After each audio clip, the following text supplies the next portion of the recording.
মুহূর্ত, তারপর একের পর এক গুলির শব্দে কেঁপে ওঠে পশ্চিম তীরে টাইয়াসির চেকপয়েন্ট।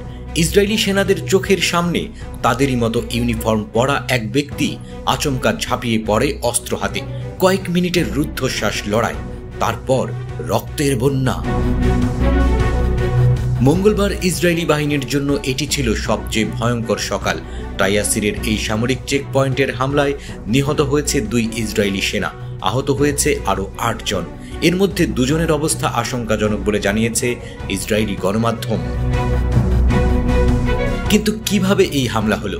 ইসরায়েলের আর্মি রেডিওর দাবি, হামলাকারী সেনাবাহিনীর মতো সবুজ রঙের পোশাক পরে চেকপয়েন্টে প্রবেশ করে, তারপর একেবারে কাছ থেকে গুলি চালায় সেনাদের উপর। ইসরায়েলি বাহিনীও পাল্টা গুলি চালায়। কয়েক মিনিটের গুলি বিনিময়ের পর ওই বন্দুকধারীকে হত্যা করা হয়।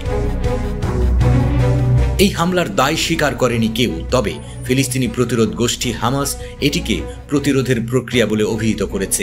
এক বিবৃতিতে হামাস জানিয়েছে, ফিলিস্তিনিদের উপর চলমান দমনপীড়ন বিনা জবাবে যাবে না। এবারের হামলার প্রেক্ষাপট বোঝার জন্য ফিরে তাকাতে হবে মাত্র কয়েকদিন আগে ঘটে যাওয়া ইসরায়েলি অভিযানের দিকে। জানুয়ারির 21 তারিখ ইসরায়েলি বাহিনী জেনিন শহরে এক নৃশংস অভিযান চালায়, যেখানে অন্তত 26 জন ফিলিস্তিনি নিহত হয়।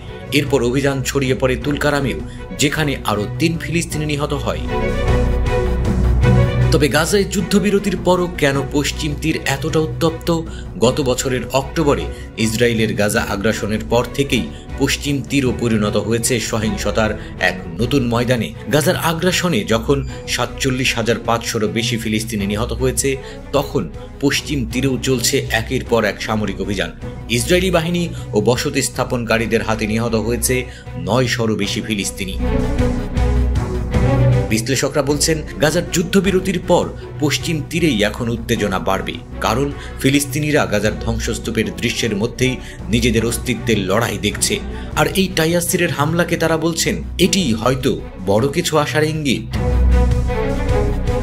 ইসরায়েলি সেনারা যে এখন আরো কঠোর প্রতিক্রিয়া দেখাবে তা বলাই বাহুল্য, কিন্তু বড় প্রশ্ন হচ্ছে, এই প্রতিরোধ, এই প্রতিহিংসা কি মধ্যপ্রাচ্যের যুদ্ধকে আরো বিস্তৃত করবে?